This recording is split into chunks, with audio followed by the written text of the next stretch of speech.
Hello everyone, once again welcome back. Drishyam 3 അങ്ങനെ നീണ്ട കാത്തിരിപ്പിന് ശേഷം ദൃശ്യം 3 ഇന്ന് തിയേറ്ററുകളിലേക്ക് എത്തിയിരിക്കുകയാണ്.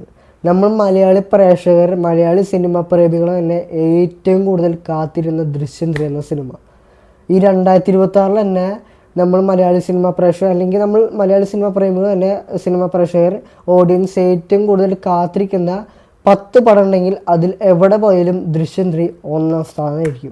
അതിനൊരു സംശയം വേണ്ട. ഏറ്റവും കൂടുതൽ വെയിറ്റ് ചെയ്തിരുന്ന പടമാണ്, ഏറ്റവും കൂടുതൽ ഹൈപ്പും, അത്യാവശ്യം നല്ല രീതിയിൽ തന്നെ ഹൈപ്പും, ഏറ്റവും കൂടുതൽ ലാലേട്ടൻ്റെ എന്താ പറയുക വെയിറ്റ് ചെയ്തിരുന്ന പടമാണ് ദൃശ്യം 3 എന്ന് പറയുന്നത്.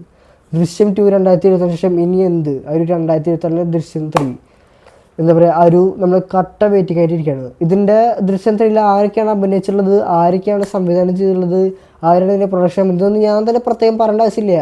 100% നമുക്ക് എല്ലാവർക്കും അറിയുന്നതാണ്. നമ്മുടെ സ്വന്തം ലാലേട്ടൻ, പിന്നെ നമ്മുടെ മീന സാഗർ, എസ്തർ അനിൽ, അൻസിബ ഹസൻ, ഒപ്പം തന്നെ നമ്മുടെ മുരളി ഗോപി, പിന്നെ സിദ്ദിഖ്, പിന്നെ നമ്മുടെ പിന്നെ ആശിഷ് ശരത് തുടങ്ങിയൊരു നീണ്ട താരനിര തന്നെ. ചെറുക്കാൻസാമി നമ്മൾ പറയേണ്ട ആവശ്യമില്ല. നമ്മുടെ സ്വന്തം ജിത്തു ജോസഫ് പ്രൊഡ്യൂസ് ചെയ്തിരിക്കുന്ന നമ്മുടെ സ്വന്തം ആൻ്റണി പെരുമ്പാവൂർ, പിന്നെ നമ്മുടെ എന്താ പറയുക Pan Studios, Panorama Studios and Aashirvad cinemas. Drishyam 3 the past never stays silent.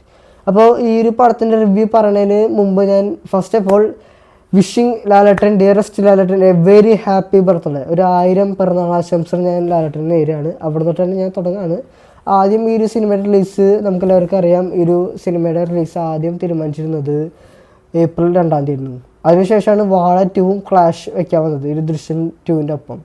I think എന്താ പറയുക, ഈസ്റ്റർ ഡേ അതിന് മുമ്പത്തെ ദിവസം ഏപ്രിൽ 2-ാം തീയതി ആയിരുന്നു ഒരു സിനിമയുടെ റിലീസ് ആദ്യം പ്രഖ്യാപിച്ചിരുന്നത്. പിന്നീട് ഈ GCSEയിൽ വാറും കാര്യങ്ങളൊക്കെ നടക്കുന്ന കാര്യം നമുക്ക് എല്ലാവർക്കും അറിയാം, മാറ്റിയിട്ട് ഇന്നത്തേക്ക് വെച്ചു. അതും ഏറ്റവും ഉചിതമായൊരു ദിവസം, അതായത് ഏപ്രിൽ 2-ാം തീയതിയെക്കാട്ടും ഏറ്റവും കൂടുതൽ ഉചിതമായൊരു ആഘോഷപൂർവ്വം നമുക്ക് കൊണ്ടാടാവുന്ന ഒരു രീതിയിൽ നമ്മുടെ ലാലേട്ടൻ്റെ പിറന്നാൾ ദിനത്തിന് തന്നെ വെച്ചു. ഈ ഒരു പടം കണ്ടു കഴിഞ്ഞാൽ മൊത്തത്തിൽ നമുക്ക് പറയാൻ സാധിക്കും, സംശയമില്ലാതെ ജിത്തു ജോസഫ് സാറിൻ്റെ ഒരു പിറന്നാൾ സമ്മാനം തന്നെയാണ് ലാലേട്ടന് വേണ്ടി. ലാലേട്ടനോടുള്ള ഒരു പിറന്നാൾ സമ്മാനം, ജിത്തു ജോസഫിൻ്റെ ഒരു ബർത്ത്ഡേ ഗിഫ്റ്റാണ് നമ്മുടെ പ്രിയപ്പെട്ട ലാലേട്ടന് വേണ്ടി ഈ ഒരു സിനിമയിലൂടെ മെയിനായിട്ട് കാഴ്ചവെച്ചിട്ടുള്ളൊരു കാര്യം. ലാലേട്ടൻ മാത്രം നമുക്ക് എല്ലാവർക്കും, അതായത് ഇപ്പോൾ ആരാധകർക്കും ഒപ്പം തന്നെ നമ്മുടെ മലയാള സിനിമ എല്ലാ പ്രേക്ഷകർക്കും കാഴ്ചവെച്ചിരിക്കുകയാണ് ഒരു അടിപൊളി ബർത്ത്ഡേ ഗിഫ്റ്റ്. ജീവിതത്തിൽ കിട്ടാവുന്ന തരത്തിലുള്ള ഒരു നമുക്ക് എന്താ പറയുക സംതൃപ്തി എന്ന് പറയുകയാണെങ്കിൽ അമ്മാതിരി സംതൃപ്തി നമ്മളാവുന്ന തരത്തിലുള്ളൊരു ബർത്ത്ഡേ ഗിഫ്റ്റാണ്. ഇനി സംതൃപ്തി, ഒരു സാറ്റിസ്ഫാക്ഷൻ വരാനില്ല. അങ്ങനത്തെ ഒരു ബർത്ത്ഡേ ഗിഫ്റ്റ് നമുക്ക് അങ്ങനെ നമ്മുടെ സ്വന്തം ജിത്തു ജോസഫ് സാറ് ഈ ഒരു സിനിമയിലൂടെ നമുക്ക് പങ്കുവച്ചിരിക്കുകയാണ്. ഈ ഒരു സിനിമയുടെ ആദ്യ ഷോ 8 മണിക്കായിരുന്നു. 8 മണിക്ക് നമ്മുടെ ലാലേട്ടനും പിന്നെ ആൻ്റണി സാറും പിന്നെ എസ്ത്രനിൽ ഈ ഒരു സിനിമയുടെ താരങ്ങൾ തന്നെ നമ്മുടെ കവിത തിയേറ്റർ എറണാകുളം FDFSന് അവിടെ ജോയിൻ ചെയ്തിട്ടുണ്ടായിരുന്നു. പിന്നെ ഇതൊക്കെയാണ് മെയിനായിട്ട് ദൃശ്യം 3 ആ ഒരു പാസ്റ്റ് നെവർ സ്റ്റേസ് സൈലൻറ്റ്. ഈ ഒരു സിനിമയുടെ മൊത്തത്തിൽ പറയുകയാണെങ്കിൽ ശരിക്കും പറഞ്ഞാൽ ഇൻഡസ്ട്രി ഹിറ്റ് പടമാണെന്ന് ഇപ്പോൾ തന്നെ നമുക്ക് ഉറപ്പിക്കാം. ഈ ഒരു പടം സിനിമ എവിടെ തൊട്ട് പറഞ്ഞു നടക്കുന്നത് കറക്റ്റ് എനിക്കറിയില്ല. പക്ഷേ അഥവാ ഞാൻ ചില കാര്യങ്ങൾ പറഞ്ഞു കഴിഞ്ഞാൽ അത് സ്പോയിലർ ആവുമെന്നുള്ളൊരു പേടിയും കൂടിയാണ് ഈ പടത്തുള്ളത്.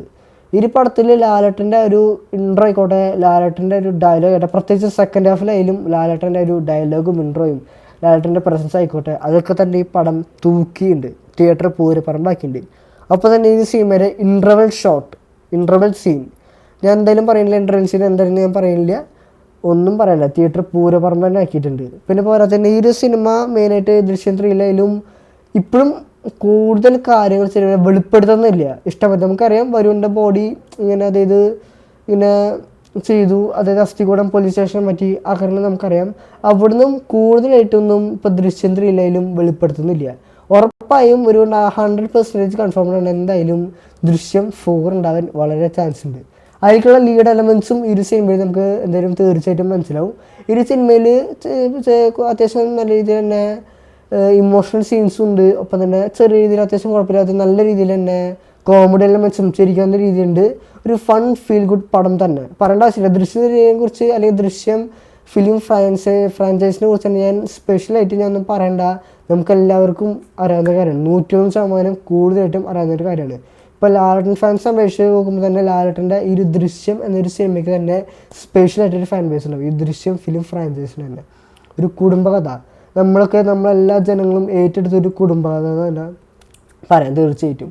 പിന്നെ ഞാൻ നേരത്തെ പറഞ്ഞ പോലെ തന്നെ ദൃശ്യം 4 മിക്കതും ഉണ്ടാവും. ഐ തിങ്ക് ഒരു 90-100% ദൃശ്യം 4 കൺഫേംഡ് ആണ്. അതിലേക്കുള്ള ഒരുപാട് ലീഡ് എലമെൻറ്റ്സ് ഈ ഒരു സിനിമയിലുണ്ട്. ഞാനത് കൂടുതൽ ഡീറ്റെയിൽ ആയിട്ട് ഞാൻ പറയുമ്പോൾ അത് എന്തായാലും മിക്കതും സ്പോയിലർ ആവും. അപ്പോൾ ഞാൻ സ്പോയിലർ ഞാൻ പറയുന്നില്ല. എന്തായാലും എല്ലാവരും പടം തിയേറ്ററിൽ തന്നെ കാണുക, തിയേറ്റർ വൈബിൽ തന്നെ കണ്ട് ഒരു ദൃശ്യത്തിൻ്റെ ഒരു ഫസ്റ്റ് കണ്ടു, നമ്മൾ സെക്കൻഡ് കണ്ടു, ഇനി ദൃശ്യം 3 കാണുമ്പോൾ ആ ഒരു എക്സ്പീരിയൻസിൽ തന്നെ എൻജോയ് ചെയ്യുക പടം.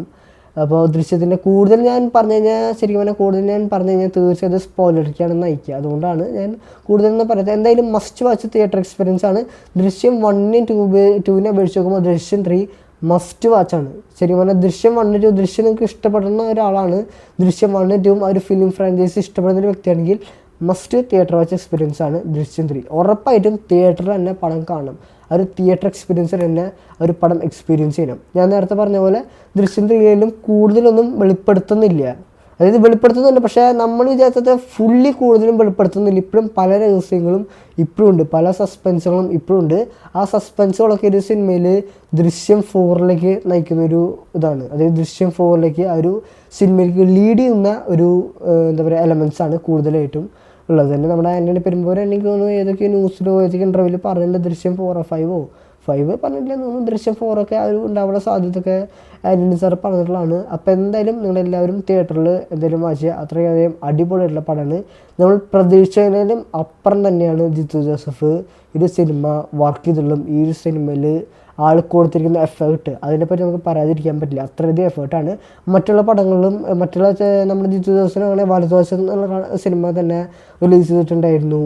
പിന്നെ വേറെ സിനിമകൾ തന്നെ ഇതുപോലെ റിലീസ് ചെയ്തിട്ടുണ്ടായിരുന്നെങ്കിലും ഈ ഒരു പടത്തിന് അത് ആൾ സ്പെഷ്യലായിട്ട് നല്ല രീതിയിൽ തന്നെ നമ്മുടെ ലാലേട്ടന് വേണ്ടി പണിയെടുത്ത് വർക്ക് ചെയ്തിട്ട് ഉണ്ട്. ഈ ഒരു പടത്തിന് ആൾ ഇഷ്ടം പോലെ പണിയെടുത്തിട്ടുണ്ട്. മാത്രമല്ല ഇതിൻ്റെ എഡിറ്റിങ്ങും പിന്നെ ബാക്കിയുള്ള എല്ലാ കാര്യങ്ങളും ഇതിൻ്റെ സിനിമാറ്റോഗ്രഫി, എഡിറ്റിംഗ്, മേക്കിംഗ് സ്റ്റൈൽ എല്ലാ കാര്യവും നല്ല രീതിയിൽ തന്നെ ആ ഒരു ദൃശ്യം 3 ആ ഒരു കുടുംബകഥ ആ ഒരു നല്ല രീതിയിൽ തന്നെ ഫീൽ ചെയ്യുന്ന തരത്തിൽ തന്നെ ഈ പടത്തിൽ കൊണ്ടുപോയിട്ടുണ്ട്.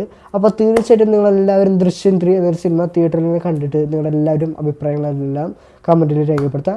അപ്പോൾ അടുത്തൊരു മൂവി റിവ്യൂ അല്ലെങ്കിൽ റിവ്യൂ വരെയായിരിക്കും. എല്ലാവർക്കും ഗുഡ് ബൈ.